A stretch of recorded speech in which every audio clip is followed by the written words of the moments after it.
हरे कृष्ण। हरे कृष्ण। कहाँ से हैं आप? मैं दिल्ली से हूँ।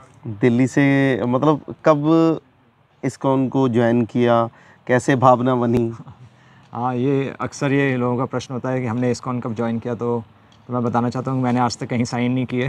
ओके।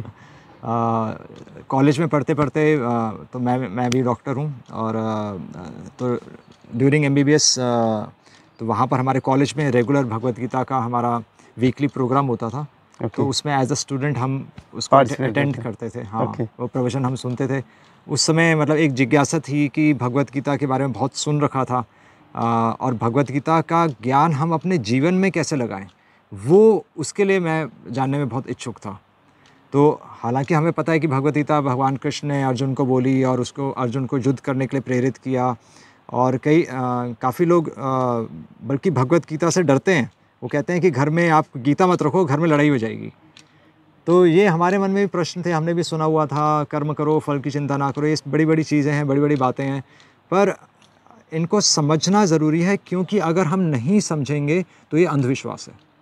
और क्योंकि आज का युवा और बल्कि आज के नेता भी, आज के जो पॉलिटिकल लीडर्स हैं या जो सोसाइटी के सो कॉल्ड लीडर्स हैं, वो सही एजुकेशन हमें नहीं दे रहे। इसीलिए आज जो हमारे जो सब्सिक्वेंट जो हमारी जो प्रेजेंट जनरेशन है, वो नास्तिक बन चुकी है, और वो भगवान में विश्वास नहीं रखती, बल्कि उनको यह इसी बात पे संशय है कि राम और कृष्ण वास्तव में हुए थे। उनको ये विश्वास नहीं कि वो भगवान थे। तो हमने भगवत गीता के ज्ञान को समझा है, और केवल समझा ही नहीं, लास्ट 20 इयर्स, आई थिंक 2000 में मैंने अटेंड करना शुरू किया था, आज 2022 हो गया है। तो 22 साल में भगवत गीता को हमने जीकर देखा है, और वास्तव में भगवत गीता सुप्रीम साइंस है। मतलब हम लिटरली हम कह सकते हैं कि हम कायल हो गए हैं भगवत गीता के, क्योंकि हमें जैसे विश्वास होता है कि अगर हम हवाई जहाज़ में बैठते हैं तो हमें पता है कि हम दिल्ली में बैठे हैं तो हम मुंबई में अपनी डेस्टिनेशन पर उतरेंगे। इसी तरह अब वो विश्वास आ गया है कि भगवत गीता का जीवन जीकर भगवान स्वयं, जो भगवान के मुख से निकला जो वाणी है, तो वो वाणी अगर हम अपने जीवन में हम फॉलो करते हैं तो हमें एज इट इज़ हमें उसका रिज़ल्ट साफ नज़र आता है, और बल्कि हम सामने वाले व्यक्ति को भी पहचान लेते हैं। हम समाज में क्या चल रहा है हम पूरा स्कैन कर सकते हैं। हमें अपने हर प्रश्न का जवाब हमें गीता में मिलता है, इसीलिए हम गीता जीते हैं। एमबीबीएस करने के बाद जो आपकी बातें हैं, अगर कहें तो लोग जो सुनने वाले हैं, जो देखने वाले हैं, वो कहते हैं भी एमबीबीएस करने के बाद ये थिंकिंग कैसे, मतलब थोड़ा सा और सा लगता है भी, क्या बंदा डॉक्टरी से किधर लाइन में आया और सारी एसेसरीज से दूर बैठे हैं। तो मतलब क्या कहेंगे उसके लिए जो लोग जो हैं लग्जरी लाइफ के पीछे भागते हैं? ये बहुत मतलब काफ़ी लोगों का ये प्रश्न होता है कि एमबीबीएस करने के बाद हम इस लाइन में कैसे आ गए। तो अगर हम देखें तो एमबीबीएस मतलब ये क्वेश्चन पता है कैसे है? ये क्वेश्चन ऐसे है कि आपने एमबीबीएस कर ली और आप अपने माता पिता के पास वापस चले गए। आपको तो पैसे कमाने चाहिए थे, आपको कनाडा जाना चाहिए था, और आपको बड़े बड़े ऑपरेशन करने चाहिए थे, और मतलब हमें ऐसा लगता है कि डिग्री लेकर हमारे जीवन सक्सेसफुल हो गया। पर हम अपने घर में ही देखें, अगर हम सब कुछ कर रहे हैं, और अगर हम जिसने हमें शिक्षा दी या जो हमें इस सृष्टि में लेकर आया, और इस सृष्टि में आने के पीछे क्या उद्देश्य था, हम अगर उस पर्पस को हम सॉल्व नहीं कर रहे। शास्त्र क्या कह रहे हैं? शास्त्र कह रहे हैं कि स्वार्थ, कि वास्तव में मनुष्य अपना स्वार्थ ही नहीं पहचानता। मनुष्य के पास डिग्रीज होती हैं, मनुष्य के पास पैसा होता है, उसके पास गाड़ियाँ होती हैं, उसके पास मोबाइल फ़ोन है, पर वो संतुष्ट क्यों नहीं है? फिर प्रश्न तो यही है। अच्छा, बात करते हैं सीज़न की। यहाँ पर रहते हैं आप, ये झोपड़ी बनाई हुई है, तो कैसा माहौल है इसके अंदर? जैसे गर्मी आने वाला, मतलब गर्मी चल रही है और लोग सोचते हैं फ्रिज का पानी, आप कैसा, मतलब कैसे मैनेज करते हैं इन झोपड़ीज़ में रह के? तो ये भी एक बहुत बड़ी भ्रांति है। लोगों को ऐसा लगता है कि हम तपस्या कर रहे हैं, है ना, कि यहाँ बिना बिजली के रह रहे हैं और यहाँ पर तो फ्रिज नहीं है, एसी नहीं है, पर वास्तव में ये सत्य नहीं है। सत्य अगर हम बोलें तो सत्य ये है कि असली जो जीवन की सुंदरता है। मतलब आप ऐसा एक दिन जीकर दिखा दीजिए कि आप सुबह उठते ही पक्षियों की चहचहाहट से आपकी नींद खुल रही है। सुबह उठते ही आप मतलब आज पूर्णिमा, कल पूर्णिमा थी, तो पूर्णिमा का चाँद, शहर में कौन सा ऐसा बच्चा है जो चाँद को देखता है?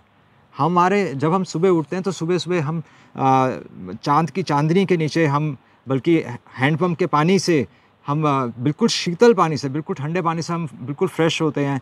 और भगवान का सुबह उठते ही सबसे पहली चीज़ हमारा ये होता है कि भगवान का हम कीर्तन करते हैं। मतलब हमारा दिन शुरू होता है डांस के साथ। हम भगवान को जो यहाँ पर फूल उगाए जाते हैं, वो फूल हम तोड़ के भगवान को अर्पित करते हैं और उस फूल की खुशबू हम सूंघते हैं। भगवान का गुणगान करते हैं, सुबह भगवान का नाम जप करते हैं और फिर हमारी दिनचर्या शुरू होती है।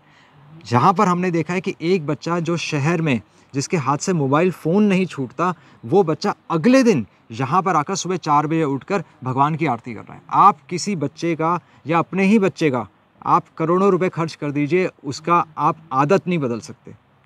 तो इतने पैसे का क्या फ़ायदा, जबकि यहाँ पर बच्चे का जीवन अगले दिन से बदल जाता है। तो हम इतना पढ़ लिख कर, इतना सब कुछ, हम अपने बड़े-बड़े हम करोड़ों के अपार्टमेंट्स में रह रहे हैं, उसका बेनिफिट क्या है अगर हम अपनी नई पीढ़ी को बचा नहीं सकते? अगर उनको नशे में जाने से नहीं बचा सकते, अगर हम उनका चरित्र नहीं बना सकते, तो हम किस बात से उन्हें पढ़ा रहे हैं और क्यों इतने लाखों रुपए हम खर्च कर रहे हैं?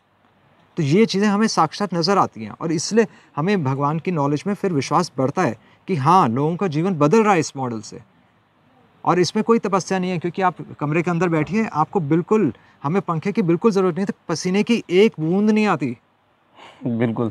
मतलब ये तो आपने भी अनुभव कर लिया यहाँ हाँ, पर। मैंने भी अनुभव किया है। ये तो सब जैसे आप बता रहे हैं वो बिल्कुल फैक्ट है। ये पर फैक्ट है। लोगों को कैसे समझाया जाए? लोग ना घर पे बैठे हुए ये सोचते हैं, क्या ये सन्यासी वाली ज़िंदगी, क्या ये लोग, मतलब लोगों की मानसिकता जो बनी हुई है। इसका भी बहुत अच्छा एक सिंपल सा आंसर है कि आप एक सोते हुए व्यक्ति को उठा सकते हैं, पर जिसने आंखें बंद कर ली हो, आप उसका कुछ नहीं कर सकते।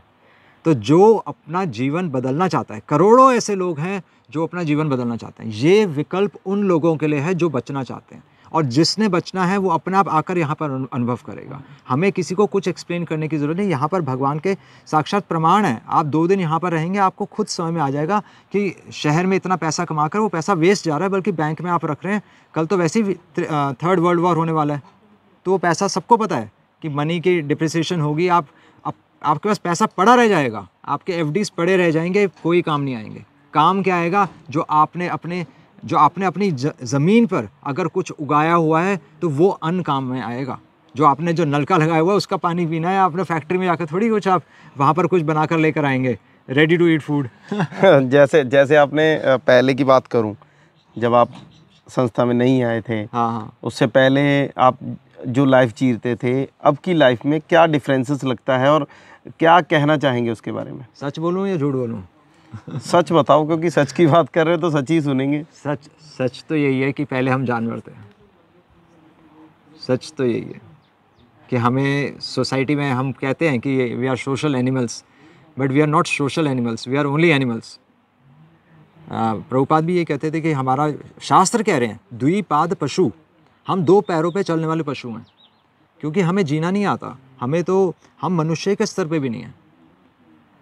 एक मनुष्य, शास्त्रों में आता है कि अगर हमें मनुष्य का जन्म मिला है तो अब अथातो ब्रह्म जिज्ञासा, जो 4 वेद हैं, 4 वेदों का जो निष्कर्ष है वो वेदांत सूत्र में है। और सबसे पहला वेदांत सूत्र यही कहता है कि अब जब तुम्हें मनुष्य जन्म मिल गया है, तब तुम पशु पक्षियों की तरह आहार, निद्रा, भय, मैथुन, इन 4 चीज़ों के पीछे क्यों भाग रहे हो? वो सुख तो एक पशु को भी मिल रहा है।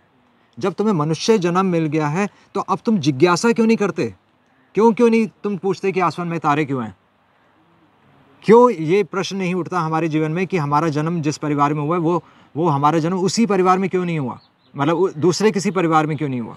भगवान को तो मानते ही नहीं है लोग। कुछ लोग तो कहते हैं भगवान तो है ही नहीं, फिर किस चीज़ की आराधना करें, किस चीज़ की पूजा करें? हाँ, तो भगवान को इसलिए नहीं मानते, वही तो हम बता रहे हैं कि जिन लोगों में श्रद्धा है, जो ये समझ रहे हैं, जो इस चीज़ की इम्पोर्टेंस समझ रहे हैं, अगर वो आज कदम नहीं उठाएंगे तो उनके बच्चे भी कल को नास्तिक बन जाएंगे। फिर उनको पूरा जीवन आप समझाते रहिए, क्योंकि अगर हम ये सिद्धांत अपने जीवन में स्पष्ट नहीं करेंगे कि शास्त्र हमें क्या बता रहे हैं। एक माँ ही बताती है कि तुम्हारे पिता कौन है, वो तो है ही। और इसीलिए शास्त्र बताते हैं कि हमारा जन्म कहाँ से हुआ है।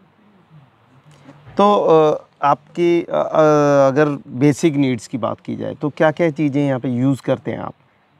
हाँ, तो यहाँ पर हमारी बेसिक नीड्स, अभी तो ये हमारा वैसे सेल्फ सफिशिएंट मॉडल है, पर अभी हम पूरा 100% इसको अभी एग्जीक्यूट अभी हमने नहीं किया, बिकॉज 4 इयर्स 4 साल ही हुए हैं। अभी हमें खुद से कपड़ा बनाना है, पर कुछ चीज़ें हम अभी बाहर से ले रहे हैं, पर एक मॉडल हमने ऑलमोस्ट हमारा 75% जो हमारी नीड्स हैं, हमारा अन्न, हम यहाँ पर कनक उगा रहे हैं, हम यहाँ पर धान उगाते हैं, हम यहाँ पर अपनी सब्जी उगाते हैं, यहाँ पर हम हमारे अपने फूल हैं जो भगवान को हम अर्पित करते हैं, अपना हम बरमे से पानी खुद निकालते हैं। हमें बिजली का बिल अगर देखा जाए तो यहाँ पर अगर आपका पूरा नॉर्दर्न ग्रिड फेल हो जाए तो हमें पानी की चिंता करने की आवश्यकता नहीं है। या मान लीजिए कल को जो वर्कर्स की स्ट्राइक हो जाए, तो आपका सीवेज कौन खाली करेगा? पर यहाँ पर कोई प्रॉब्लम नहीं है, आपको कोई अलग से कोई सीवेज प्लांट बनाने की ज़रूरत नहीं है। यहाँ पर जो वेस्ट पानी वो खेतों में चला जाता है, जो पानी है नीचे बरमे से आ जाता है, तो आपको ठंडे पानी के लिए फ्रिज की भी आवश्यकता नहीं है, क्योंकि यहाँ जो बरमे से पानी निकलता है अभी आप पीकर देखिए वो बिल्कुल फ्रिज का पानी जैसा ठंडा है। तो एक्चुअली तपस्या नहीं है ये, बहुत ही, बल्कि हमें यहाँ से बाहर जाने में अब हम थोड़ा सा यहाँ से भी अटैच हो गए हैं हम, but we are attached with knowledge, क्योंकि अगर हमें ज्ञान होगा तभी हम इस संसार के जन्म मृत्यु के चक्र से बाहर निकल सकते हैं। और वो ज्ञान भगवत गीता का ज्ञान है। ये मॉडल इसीलिए है ताकि हम भगवत गीता अपने जीवन में समझ सकें। अदरवाइज़ यहाँ पर रहने का कोई फ़न नहीं है, यहाँ पर गेस्ट बनने का भी कोई फ़न नहीं है, अगर हम शिक्षा नहीं ले रहे और अगर हम अपने बच्चों को ये शिक्षा नहीं दे पा रहे कि जन्म मृत्यु के चक्र से बाहर कैसे निकलना है। इस संसार में रहने की प्लानिंग नहीं करनी है। भगवान कह रहे हैं इस संसार में रहते रहते भी मुक्त हो जाओगे और मृत्यु के बाद बल्कि मेरे धाम वापस आ जाओगे। तो ये शास्त्र भगवान की वाणी है और हमारा इसमें पूरा विश्वास है और पूरा वैज्ञानिक तरीके से आप अपना जीवन जी सकते हैं और आपको रिजल्ट्स भी मिलेंगे। तो अगर ये बात कह सकते हैं भी घर वालों की याद नहीं आती इस एटमॉस्फेयर में रह के? हाँ, नहीं, ऐसा नहीं है कि घर वालों की याद नहीं आती।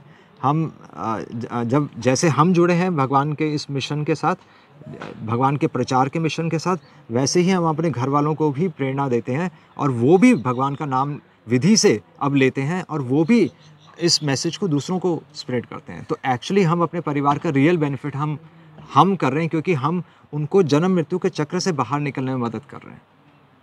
तो बहुत ही अच्छा मैसेज है, बहुत ही अच्छा संदेश कन्वे हम भी अपने ज़रिए और डॉक्टर साहब के ज़रिए भी ये आपने संदेश लिया है भी बिना एसेसरी यूटिलिटी के बिना भी ज़िंदगी है।